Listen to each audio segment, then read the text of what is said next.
ท่านปริญญาเอกอารุณบุญมีไสหัวหน้ากรมพัฒนาการท่องเที่ยว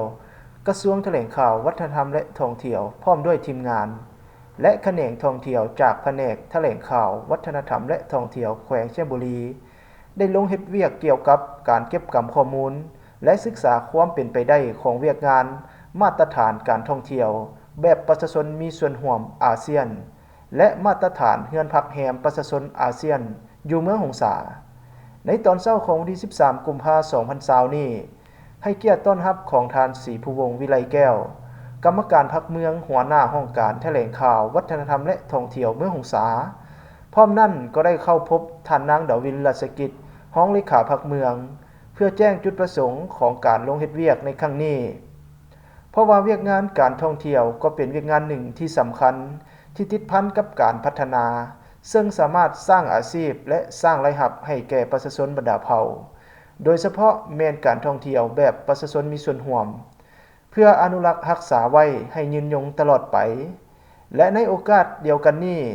ท่านปริญญาเอกอารุณบุญมีไสหัวหน้ากรมพัฒนาการท่องเที่ยวก็ได้มอบปึ้มคู่มือเกี่ยวกับมาตรฐานการท่องเที่ยวแบบประชาชนมีส่วนร่วมอาเซียนและมาตรฐานเฮือนพักแรมประชาชนอาเซียนให้แก่ท่านนางดาวินรัชกิจและท่านศรีภูวงศ์วิไลแก้ว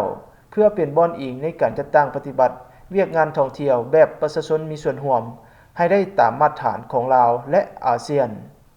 หลังจากนั้นก็ได้ลงเก็บกำข้อมูลตัวจริงอยู่บ้านเวียงแก้วโดยการต้อนรับของทานหนานคำแก้วมณีวงศ์นายบ้านเวียงแก้วเพื่อลงเบิงการสร้างเฮือนพักแรมประชาชนการตำหูกแผ่นแพรฝ้ายการสร้างเฮือนจำลอง32เสาที่เป็นเอกลักษณ์เฉพาะของเผ่าลือสมผลิตภัณฑ์ผ้าห้อมย่อมนินที่ได้รับกาหมายสินค้าโอดอบ1เมือง1ผลิตภัณฑ์แห่งชาติ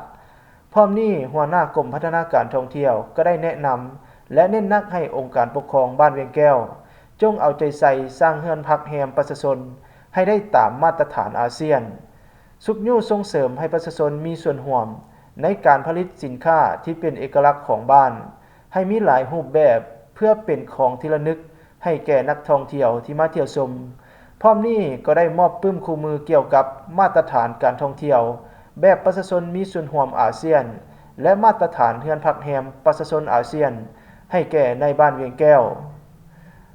นอกจากนี้ก็ได้ไปเยี่ยมชมจุดชมวิวของโครงการไฟฟ้าหงสาโดยการต้อนรับของทานมโนชจินใจนามพร้อมได้รับฟังประวัติความเป็นมาของโครงการไฟฟ้าหงสาการผลิตกระแสไฟฟ้าการจำหน่ายกระแสไฟฟ้าและแผนปฏิบัติงานของบริษัทไฟฟ้าหงสาที่เป็นมิตรกับสิ่งแวดล้อมอีกด้วย